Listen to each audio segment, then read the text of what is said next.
Welcome back to the Word on Fire Show. I'm Matthew Petrusik, Senior Director of the Word on Fire Institute and host of the Word on Fire Show. Thank you for joining us. The atheist political commentator Bill Maher, host of the popular HBO show Real Time with Bill Maher, has long been a bitter critic of Christianity. In addition to regular swipes at Christians on his television shows over the years, Maher also devoted an entire documentary film, sardonically entitled Religulous, to lampoon what he takes to be Christianity's moral and theological absurdities.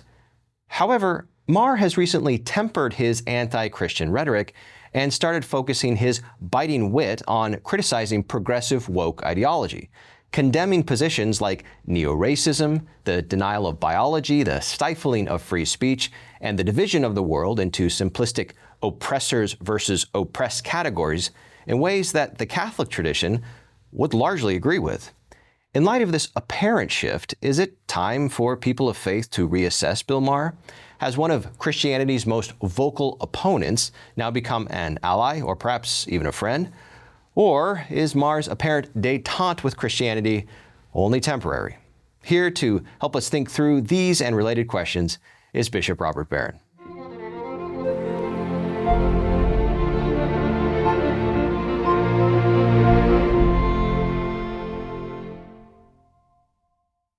Well, Bishop, welcome back to the studio. You recently wrote an article on the atheist political commentator Bill Maher's apparent shift away from his usual vitriolic anti-Christian rhetoric, that's the foundation for today's show. But before we get into that, what have you been up to recently? A lot of things, but one was ordination of 3 young guys to the diaconate. So 3 of our guys for the Winona-Rochester Diocese. I had the great privilege of ordaining down in our cathedral in Winona. I've often said, as a bishop, the greatest privilege I have is ordaining people to diaconate and priesthood. So these 3 guys, all good candidates for the priesthood next year, and this will be a great gift to our diocese. So that was a real joy last Saturday. How frequently do those ordinations take place? Well, my first year here, we didn't have anyone to be ordained. I ordained 3 deacons last year. I'll be ordaining them as priests in just about a week from the time we're recording this.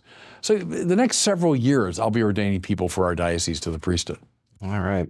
So back to your recent article on Bill Maher. In that article, you invite people of faith to appreciate, or at least to note, that Bill Maher does seem to have shifted away from his historic sort of acerbic disdain for Christianity.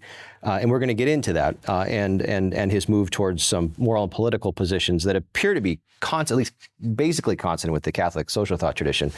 But before we do, I think it's worth looking at sort of historically some of the things he said about religion. And you've written about this in the past. So I'd like to read you a quote from his 2008 movie, Religulous, and then get you to react to it. So this is towards the end of the movie. He says, "The irony of religion is that because of its power to divert man to destructive courses, the world could actually come to an end. The plain fact is religion must die for mankind to live." He continues, "The hour is getting very late to be able to indulge in having key decisions made by religious people, by irrationalists, by those who would steer the ship of the state, not by a compass, but by the equivalent of reading the entrails of a chicken." He concludes here, "Faith means making a virtue out of not thinking." Yeah, I mean, that's colossally stupid. And I don't imply for a second, Matt, though, that he's somehow repudiated all that. I think he's turned away from a preoccupation with religion to looking at the more woke issues. And that's what I find more appealing. I don't think he's changed his mind on religion. He said that over and over again. But that's a good example of the level of analysis he was at, which is a very low level. So no, I don't think he's changed his mind on religion, and I've not changed my mind in regard to my assessment of him on religion. I'm just happy he's kind of spending a lot less time preoccupied with, I would say, crude forms of fundamentalist religion. That's what he's been focused on. He's turned from that to wokeism. And I find myself often agreeing with him on the wokeist business, even as I continue to disagree with him dramatically on religion. We'll get into some areas of possible consensus in a moment. But for those who perhaps are just learning about Bill Maher for the first time, there's still a reservoir of people for whom those kinds of arguments that he's making still have some bite. Right. So you actually wrote an article some years ago that says, so Bill Maher, the title is Bill Maher and Not Understanding Either the Faith or the Bible. Before we move on, I'd just like to rehash briefly your key arguments against Maher's position of religion, because again, some people still do hold those views. So you write, for example, what Maher characterizes as faith is nothing but superstition or credulity or intellectual irresponsibility. Say more about what you mean there and why Maher's getting it wrong. Yeah, and that's a typical move by a rationalist to say, well, faith, it's not reason, therefore it must be sub-rational. So when I say superstition or credulity, I mean that what's below reason. The church has never been in favor of what's below reason. We always want to raise people to the level of reason. We're not at all at home with superstition or credulity. Authentic faith stands beyond reason. It's on the far side of reason. It's a kind of trust beyond what reason can see. So therefore, it's not at all opposed to reason. So what happens is when you construe faith incorrectly, you set up this false dichotomy. Either you're a man of reason or you're a man of faith. No, of course, you could be both, as our great figures from Jerome and Chrysostom and Augustine and Aquinas and so on have all been people of both faith and reason.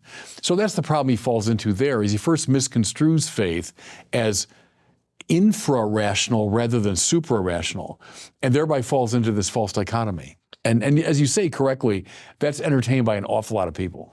In this previous article you wrote as well, you argue that Maher doesn't get that not all the words of Scripture are meant to be interpreted literally. Mm-hmm. You write with a nod to the Vatican II document De Verbum, the Bible is the Word of God in the words of men. Say more about why that interpretive principle is so important. It's a very important principle, and it's an ancient principle too. Don't believe those critics of religion who say, well, it's only because, we scientists pushed you religious people. No. From the earliest century of the church, we recognized the subtle interpretive strategies that have to be employed when looking at the Bible. So the famous four senses, for example, in the Church Fathers.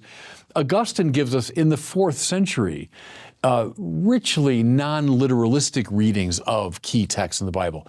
So there's nothing new about that. We've always recognized the difference of genre, for example, that you're looking at the Bible. And this I said in one of my earliest videos, answering Religulous, Maher's movie, where I said, look, the Bible is not a book. It's a collection of books. It's more like a library. And so to ask the question, do you take the Bible literally, is like saying, do you take the library literally? It depends on what section of the library you're in. The same is true of the biblical books. Some should be read in a more or less straightforward way, but others are more poetic. There are apocalyptic texts. There's wisdom literature. There's gospel, which is its own distinctive genre, more like ancient biography. You've got epistolary literature, like the Pauline letters. You've got legendary elements and so on. So it depends on what part of the Bible you're in. A mistake that people like Maher tend to make is they want to be univocal about it. There's one way to read the Bible, literalistically. Therefore, if you've got a story like Jonah, well, it's obviously ridiculous, the whole Bible's crazy, and let's move on. Instead of doing, I'll give him full credit, Jordan Peterson, who wasn't trained in this. He more or less stumbled upon it, but stumbled upon these different interpretive strategies for approaching these books. Watch, for example, Maher's conversation with Peterson on the book of Jonah, where Maher's like, well, it's a silly children's story that's so ridiculous. And then Peterson patiently unpacking at least a few more dimensions of meaning of that story. We need those subtle, sophisticated strategies of interpretation. A related interpretive principle, but also importantly distinct, is you quote William Platcher's claim that we must make a distinction between what's in the Bible versus what the Bible actually teaches. Yeah, I read that years ago in his text, and I thought it was a very illuminating remark. There are a lot of things that are in the Bible. So you open it up and you read it and you say, oh, there it is in the Bible. But are they more or less along for the ride culturally, that they're part of the intellectual baggage of a certain time? Or are they really what the Bible is authentically trying to teach us?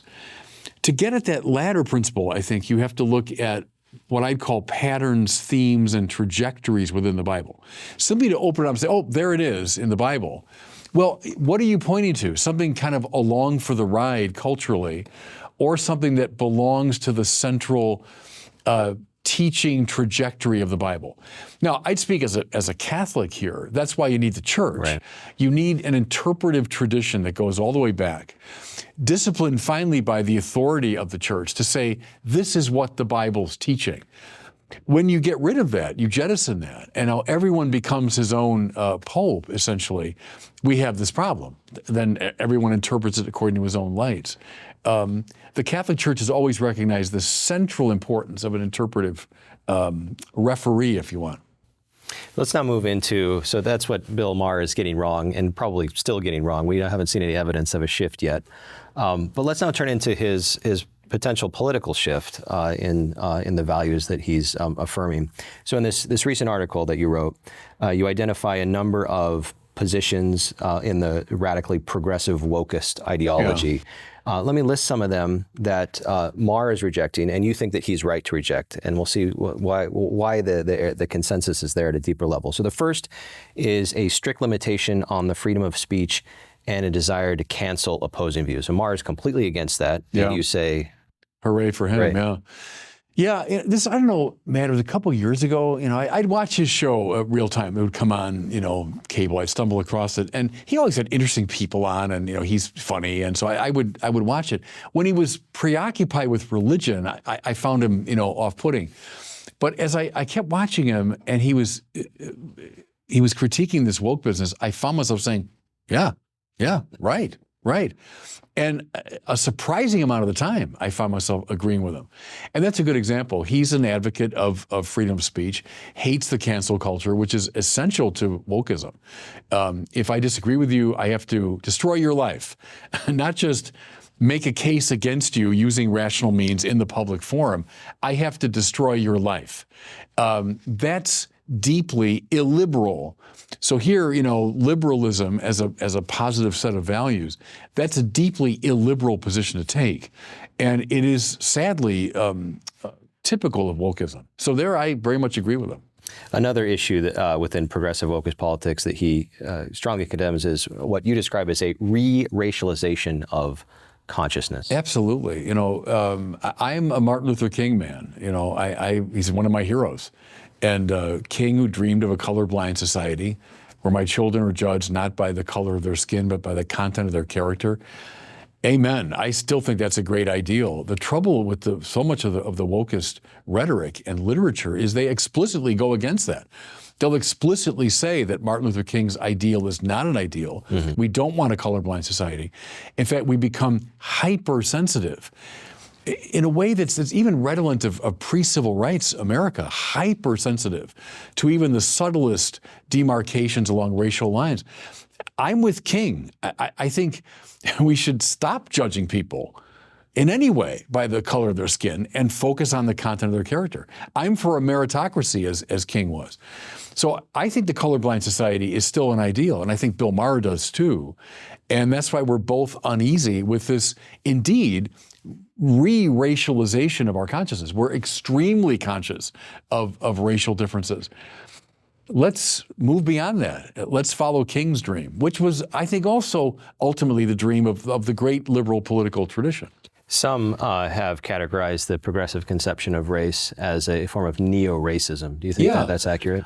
Yeah. My principle, I agree. I think it was one of the Supreme Court justices recently said, if you want to end racial discrimination, stop discriminating on the basis of race. So this idea that we can correct past injustice by present injustice, I mean, that violates the Catholic principle. You can't do evil that good might come of it. Right. So I've been opposed to that too from the beginning. So is Bill Maher. Another policy, idea and policy that he rejects, and you note that he does positively, is forced equality of outcome. Right. Now, say a little bit more, because some may hear of the Catholic social thought tradition, know how important social justice is to the Catholic social thought tradition, say, well, wait a minute, isn't that what the Catholic position is? No, because you're right in using that phrase, social justice, and our justice tradition. Equality of opportunity is the justice called for, I think, appropriately by a liberal society and by Catholic social teaching, that everybody should have a fair shake. Everyone has an equality of opportunity to enter into the marketplace of ideas, to enter into civil society. When you say, no, the goal is equity of outcome, so there should be an absolute equity when it comes to, let's say, the racial divisions within a society, and I'm going to impose that through certain legal means and social pressure. No, now you're inviting, in fact, a deep injustice to obtain. You're no longer dealing with a meritocracy, but you're trying to fit society into a kind of preconceived conception of what's equal. It's equality of opportunity. And again, I think Bill Maher agrees with that. The word equality is thrown around a lot, and I like to keep insisting on that distinction. And I like even keeping equality of opportunity, equity of outcome, so we keep those distinct. Mm-hmm. We want the former, not the latter. The latter, in fact, is an invitation to a kind of totalitarianism, where the society is going to be imposing itself dramatically on the whole of life. No, equality of opportunity, that's basic justice. And I'm for that. Bill Maher's for that. And I think the classic liberal tradition is for that. To get a little more precision on the distinction here, whether we're calling it equity of outcome or equality of outcome, is it wrong from the Catholic social thought position because it's impractical, meaning it's impossible to obtain, or is it fundamentally immoral inherently? Well, I think both. I mean, it is deeply impractical. If you really start imagining across the board, let's say in all the professions, I'm going to have equity of outcome. So whether it's black and white, it's male, female, it's gay, it's straight, pick your categories. I'm now going to just look at the breakdown of the society in terms of percentages, and I'm going to make sure in every walk of life that same ratio obtains. I mean, the level of control you're talking about there. But also, it is a deep violation of basic justice. If someone is qualified for a position, but they're refused, because of a racial prejudice. Someone is not given an opportunity because, well, you don't fit the right racial category here or whatever gender category. Yeah, that's a deep violation of justice. The final principle you find antithetical to justice that Bill Maher agrees with you, or you agree with him, is the stirring up of antagonism between those considered oppressors on the one hand and oppressed on the other. What's wrong with that? Well, I think it's one of the ugliest features of wokeism, and they borrow it, as they do most of their theory, from critical theory. Mm-hmm. So this view that obtained in the European Academy in the mid-20th century came into our academic setting, colored a great deal by Marx, but also by Nietzsche. And one of the features of it is this sharp demarcation between oppressor and oppressed. There's a kind of binary in the society. Either you're on the oppressive side or the oppressed side. And I now read all of social life in terms of that distinction. That has caused all sorts of mischief. And finding people in this sort of stark either or ends up, producing a deep antagonism within the society. Catholic social teaching is not antagonistic in its social theory, it's cooperative, right? So that's one of the features as a Catholic I find most objectionable. And I know Bill Maher, I don't know as much as a Catholic, but he finds the same thing objectionable. So Maher would certainly agree with your characterization of him locating the ideology, I don't call it ideology, of classical liberalism. Can you tell us a little bit more about what the philosophical roots of classical liberalism are and its basic principles? Yeah, I mean, go back to certain Enlightenment figures. Go back to, John Locke, Immanuel Kant, come up through like a John Stuart Mill. In our country, Thomas Jefferson, Hamilton and Franklin. And these are the figures that really gave rise to, let's call it, politically speaking, the classical liberal tradition. Also a scientific side of it, a sort of rationalism. Things I'd point to, first of all, that distinction. We talk about the Enlightenment, so a leaving behind of superstition and the embrace of reason. Politically speaking, human rights, the freedom dignity of the individual, political equality, representative democracy, freedom of speech. I think all those elements that you see reflected in our founding documents, that would be very much part of the liberal tradition, politically speaking. There's like an epistemic and a political side, I think, to liberalism. Sure. The epistemic is what we call the Enlightenment. The political is reflected in the great revolutions of the 18th century. And those are still very much alive in our society today. Most people, I would say, as a default position, would say, that represents, the light. That's the good. And we broke from the obscurantism and the oppression of pre-modern society. Mm-hmm. And we want those two things to keep flourishing. You might say that's the ideal of liberalism. We'll move into some possible critiques of classical liberalism from a Catholic perspective. But before we do, you note very directly that classical liberalism is to be preferred over political progressivism. Yep. So abstracting from any particular issue why that may be the case, why do you see it as a superior political philosophy at sort of the anthropological level? You noted the epistemological level as well. Yeah, I mean, it's certainly preferable to wokeism because it's preferable to critical theory, which was a falling away from these ideals. It was the adaptation, as I say, of a Marxist and more Nietzschean perspective. Those are, if you want, post-liberal figures. They're critical of the liberal arrangement. And I think for all the reasons we just went through, the way they violate human rights, the way they privilege the collective over the individual, the way they question, freedom of speech and so on and so forth, all those things are a devolution from liberalism. So to me, that's obvious. And I think Maher would see it in that perspective too, that it's a falling away from the liberal ideals. As you were suggesting, I'm a critic of liberalism. A lot of my writing, my more academic writing, has been critical of that tradition. But I'll say it in sort of aphoristic form. Thomas Jefferson is infinitely preferable to wokist theorists.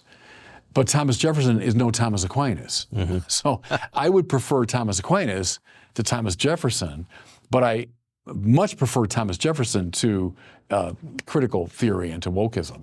Is another way of saying that classical liberalism is closer to the Catholic social thought tradition than, say, critical theory? Or? Oh, I think so. Even though and maybe we'll get into this, it represents a certain falling away, too, from the Catholic social tradition.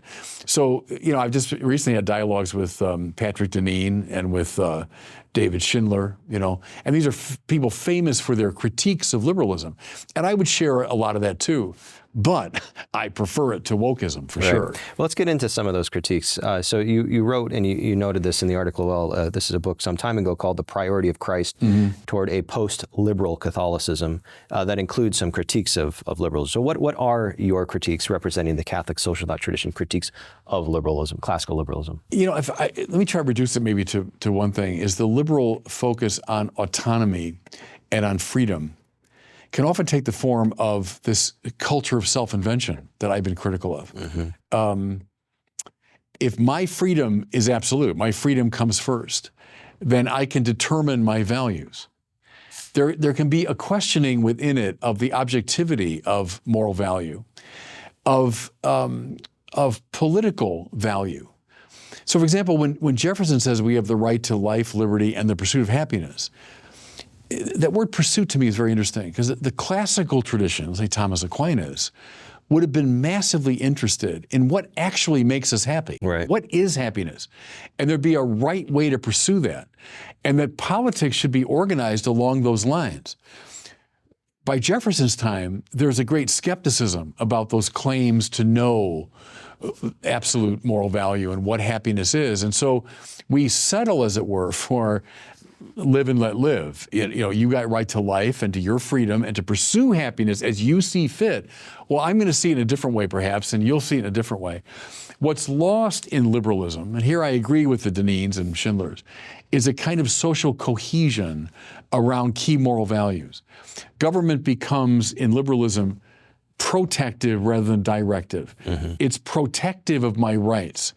Or to put it bluntly, it's protecting me against the likes of you and you against the likes of me, right? It's protective rather than directive. And, if you read Tocqueville and company, you could say, well, that was left to the religions to determine what ultimate meaning is, and government's not involved in that. In a way, one avenue of interpretation is to see wokeism as liberalism run amok. Right. Yeah. That, as I say, it's a deviation from or a devolution from. That's one way to read it. It's the liberal instinct now run amok. So that's one way to read the trajectory from, let's say, Thomas Aquinas to Thomas Jefferson to now. But perhaps one critique is that classical liberalism contains the seeds of its own destruction within it, precisely along those lines, right? Because it relativizes the pursuit of a rational good. And that's been suggested, and I think there's legitimacy to that. I'm going to give liberalism a little more credit that in its great founders, there was still a vestige of Christianity. Now here I follow someone like Tom Holland, right? The great values of equality and freedom and dignity of the individual. Well, where do those come from ultimately? But from Christianity, from a biblical view, that they were so in the air and they were picked out by the great founders of liberalism. But where'd they come from? They came from the biblical tradition. Someone I'll give you two examples. One, Martin Luther King, who I mentioned. The other, John Paul II. Look how both those figures took the language of the liberal political tradition.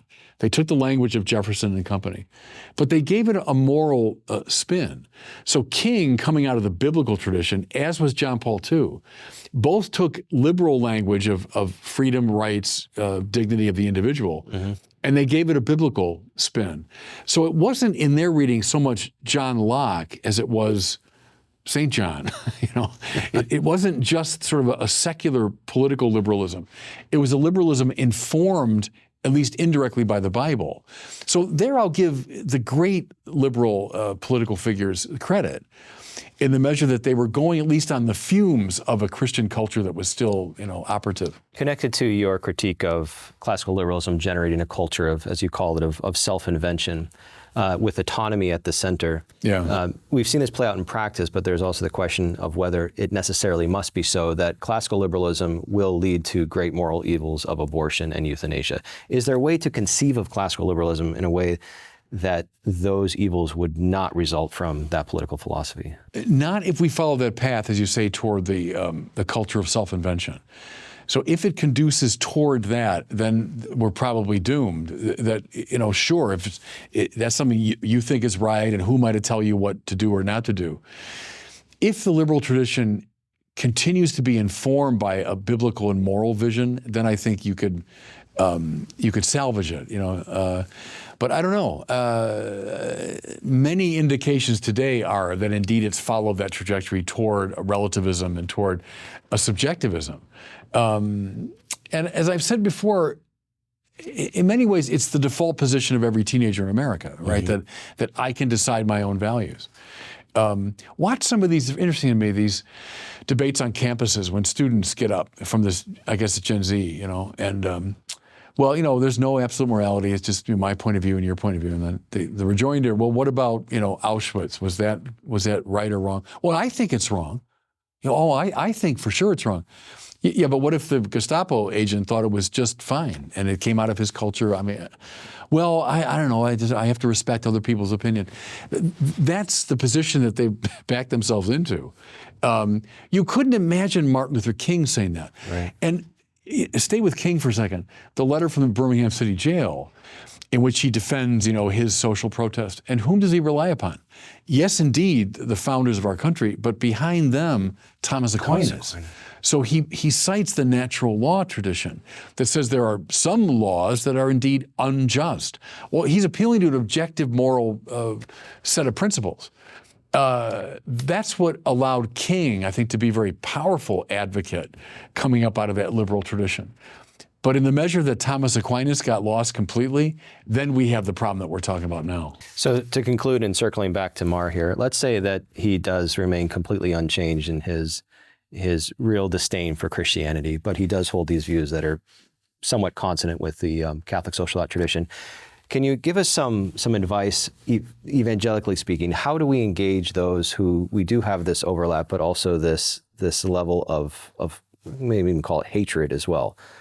Do we steer into those conversations? Do we steer around them? Start with the point of contact. Okay. Start with the point where there's agreement. And I would say, yes, if you press this issue all the way, let's say with a Bill Maher, say, well, why do you hold to these liberal principles? Why do you think these values really are objective? How do you explain that? So it's not just private opinion, not just cultural consensus, there's something objective here. Right. Slavery is a bad thing, right? Yes. Rape is a bad thing. Yes. Murder is a bad thing. Right. No matter what culture you're from, no matter what the social consensus is, right? Yeah. Okay, where do those come from? Where do those objective values come from? And the same question can be asked epistemically. Are there objective truths, mathematical, scientific, and otherwise? It's not just opinion that 2 + 2 = 4. And mind you, wokeism is denying that, right? The really supremely crazy people within the wokeist tradition are saying things like that. Yeah. 2 + 2 being equal to 4 is a patriarchal imposition of the white supremacy. I mean, that's the level of insanity that we've reached with that. So if you say, no, on the contrary, of course, 2 + 2 being equal to 4 is an objective value or truth. Where does that come from? How do you explain these objective intelligibilities? So I would tend to start there with people in this sort of healthier liberal tradition and say, keep pressing on those values. And you're going to find a groundedness of those values in something like a metaphysics. Well, Bishop, it's now time for our listener question. Okay. Today we have Mark from Atlanta, Georgia, asking about the nature of truth. Okay. Hello, Bishop Barron. This is Mark from Atlanta, Georgia. I meet once a month with a men's group, and last night the question was posed, what is truth? We had a very robust conversation, and I am curious, what is your answer to that question? Well, that's a good question. I wonder, was it prompted by Pontius Pilate, who asked that of the Lord, as the truth was standing in front of him? He said, well, what's truth? The classical answer is adequatio rei et intellectus. If you want correspondence, so that's, I think, not a great translation, the correspondence between the thing and the intellect. So when your intellect, as it understands, corresponds to what really is, we speak of truth. When there's a lack of correspondence, then we speak of confusion or falsity, right? So I'm standing in that tradition. There's a kind of participation of the mind in the intelligibility of the thing. That's getting closer to adequatio, I think, not just correspondence, but real participation of the mind. When the mind moves into the intelligibility that's out there and claims it not just corresponds, it is shaped according to that intelligibility. When that happens, truth emerges. So I would stand very much in that Thomas Aquinas Aristotelian tradition. It's the adequatio rei et intellectus. Well, thank you very much, Mark, for reaching out to us. If you'd like to ask Bishop Barron a question for a future Word on Fire show, just visit askbishopbarron.com. That's askbishopbarron.com. We'd love to hear from you. That is all the time we have for today, Bishop. Thank you, as always, for a wonderful conversation. Discussion. Thanks. That does it for us today. Thanks for joining us on the Word on Fire show. If you're interested in learning more about how Word on Fire can help you grow closer to Christ, become a better evangelist with and for others, and work for the common good, consider joining the Word on Fire Institute. Check us out at institute.wordonfire.org. That's institute.wordonfire.org. We'll see you next time.